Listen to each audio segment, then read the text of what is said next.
Continuação do livro Os 7 Hábitos dos Pais e Professores Fascinantes, com Augusto Cury. Os 7 Pecados da Educação. Pais, professores, educadores, de modo geral, todos nós erramos. Sejamos sábios, então, para transformar os erros em oportunidades criativas. Vou apresentar os 7 pecados capitais que cometemos na educação das crianças e adolescentes.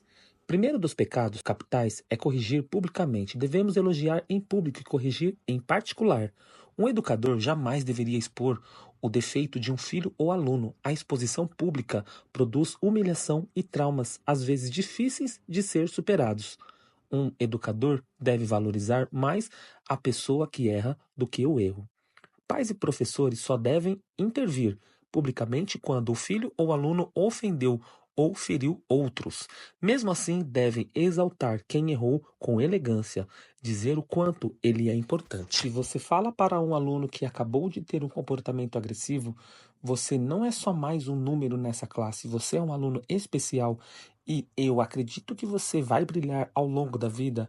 Agora, pense nesse comportamento. Isso é totalmente diferente de elevar a voz, dizer que tal aluno não será nada na vida. Atitudes que geram janelas killer, às vezes inesquecíveis. Segundo pecado capital é expressar a autoridade com agressividade.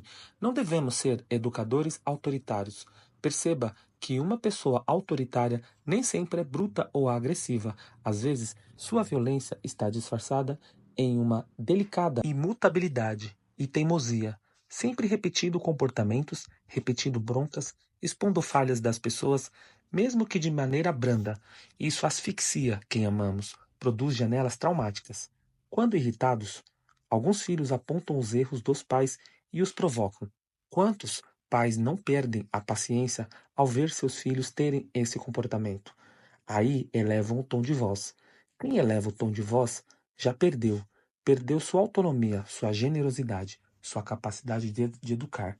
Quem critica excessivamente produz uma quantidade absurda de janelas traumáticas, impedindo que os filhos e alunos sejam espontâneos, seguros, empreendedores e ousados. Criticar excessivamente produz pessoas frágeis e tímidas, pessoas que não têm resiliência. Outro erro sério é repetir comportamentos.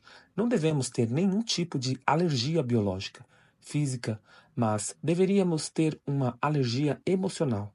Alergia a ser chatos, repetitivos, a dar a mesma bronca, a fazer os mesmos questionamentos, a sentenciar nossos filhos e alunos com as mesmas ideias. Seja criativo ao corrigir seus filhos e alunos.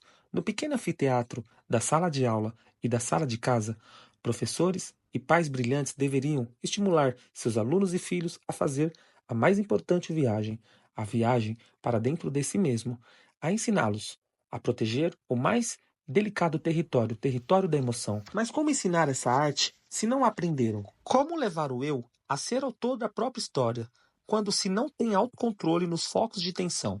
Se pais e professores não conseguem ser protagonistas da própria história, quando provocados pelos filhos e alunos, quem estão formando? Que tipo de erros capitais estão cometendo?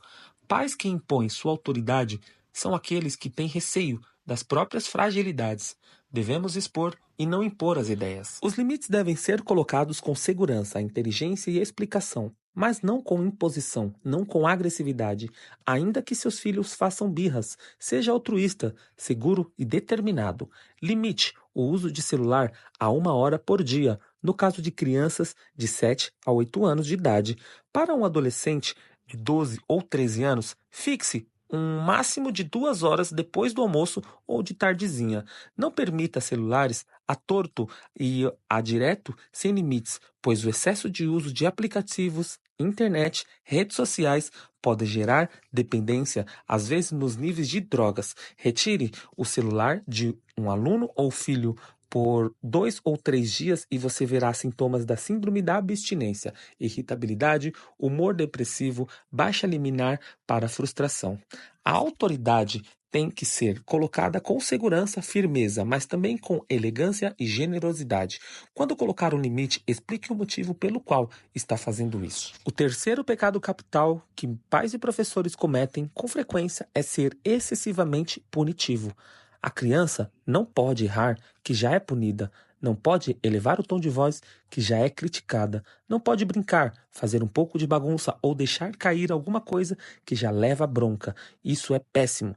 Pais e professores excessivamente punitivos estão sempre apontando as falhas dos filhos e alunos. Não estão preparados para formar pensadores, estão preparados para consertar máquinas, mas não para formar mentes brilhantes. Por isso, estamos na era da ansiedade, na quando você faz o silêncio proativo, você ataca, não os outros. Você ataca os pensamentos perturbadores. Critica o núcleo de tensão, recicla as ideias angustiantes, o sentimento de indignação. Você se torna autor da própria história. Quando você age com elegância e deixa claro que está triste ou magoado com o erro de um filho ou aluno, você estimula a ter empatia e se colocar no seu lugar. Você pode dizer: filho, eu te amo muito, mas você machucou o papai. Aluno, você é especial para mim, mas seu comportamento me feriu. Quando você usa a técnica da teatralização da emoção, mostra que está triste, mas primeiro elogia.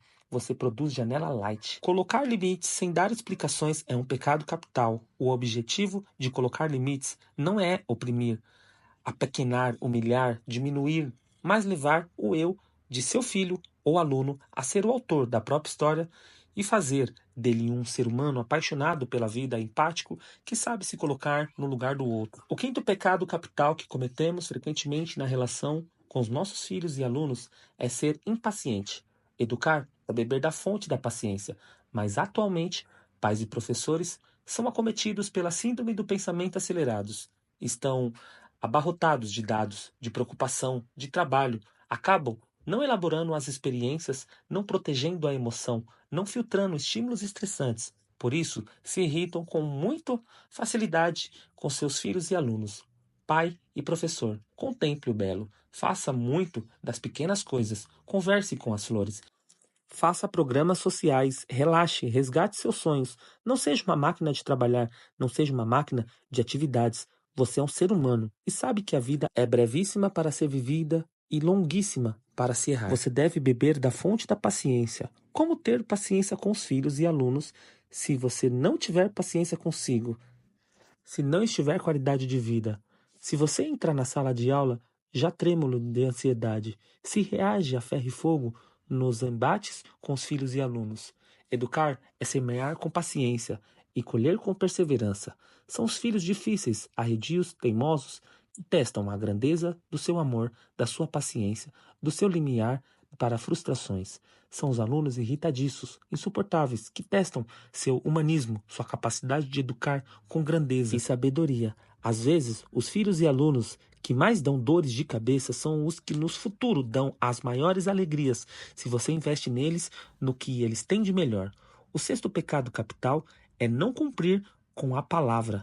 As relações sociais são um contrato assinado no palco da nossa mente. Não quebre as cláusulas desse contrato. Não diga que sim e depois negue. Não diga que permite e depois proíba. É melhor dizer que não com inteligência, com explicação. Seja honesto com os jovens. Cumpra com o que promete. Diga não com segurança, mesmo que seu filho faça birra.